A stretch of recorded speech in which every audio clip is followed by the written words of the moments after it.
Kolkata doctor बलात्कार हत्या प्रकरणातील पालकांचा खळबळजनक खुलासा. पोलिसांनी त्या रात्री आम्हाला लाच देण्याचा प्रयत्न केला. डॉक्टर मुलीच्या वडिलांचा पोलिसांवरती गंभीर आरोप. आरजीकर मेडिकल कॉलेज अँड हॉस्पिटलमधील प्रशिक्षणार्थी डॉक्टरवर बलात्कार आणि हत्येनंतर कोलकाता पोलीस हे चांगल्याच संशयाच्या चौकशीत अडकले आहेत.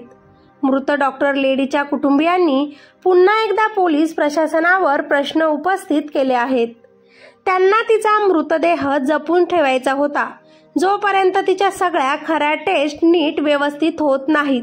परंतु पोलिसांनी त्यांच्यावर दबाव टाकला. त्यांना मुलीचा अंत्यसंस्कार करण्यास भाग पाडण्यात आलं. जेव्हा प्रशिक्षणार्थी डॉक्टरचे पालक आणि नातेवाईक सरकारी रुग्णालयाबाहेर आंदोलनात सहभागी झाले.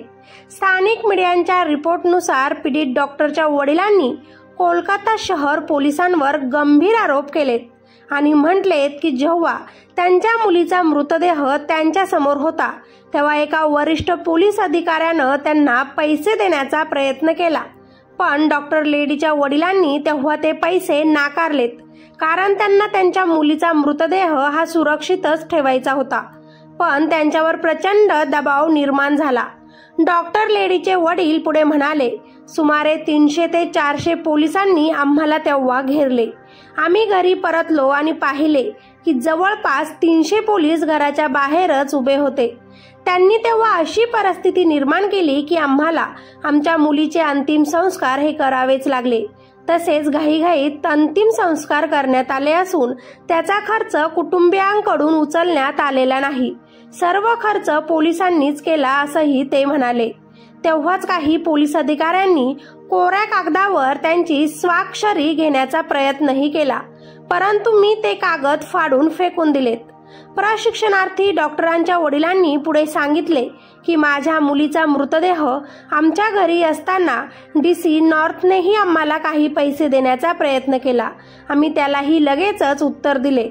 आपल्या मैत्रिणी आणि सहकार्याला न्याय मिळावा या मागणीसाठी आरजीकर मेडिकल कॉलेज आणि हॉस्पिटलमध्ये आंदोलन करणाऱ्या डॉक्टरांना पूर्ण पाठिंबा व्यक्त करताना पीडित मुलीची आई म्हणाली देखील की या सगळ्या गोष्टींमुळे आता मला झोपही येत नाही. माझ्या मुलीला न्याय मिळत नाही तोपर्यंत हे आंदोलन असंच सुरूच राहिलं पाहिजे.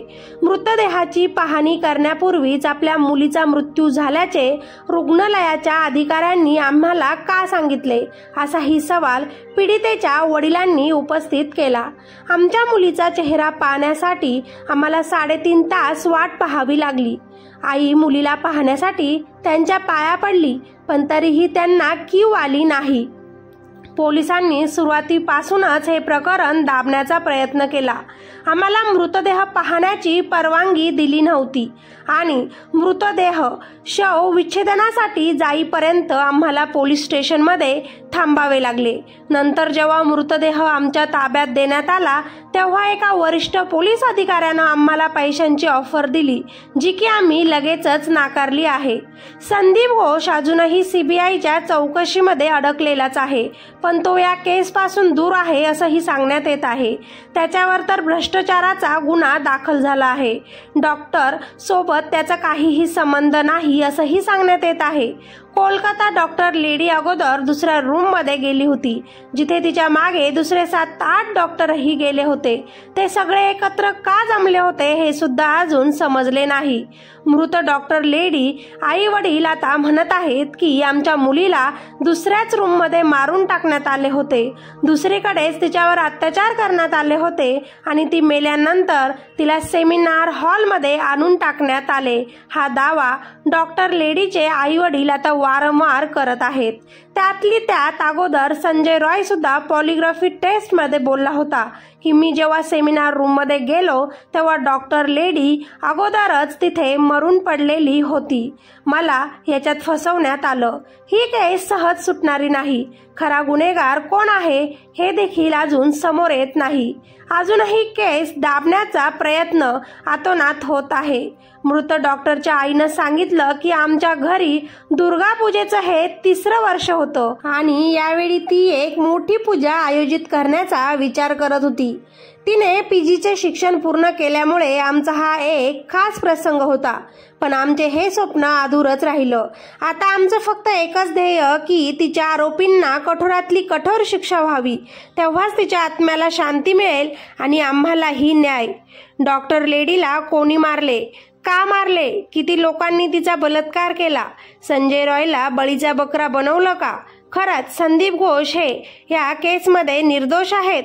हे अनेक प्रश्न आता सगळ्यांनाच पडले आहेत, पण या प्रश्नांची उत्तरे अद्यापही कोणालाच मिळाली नाही.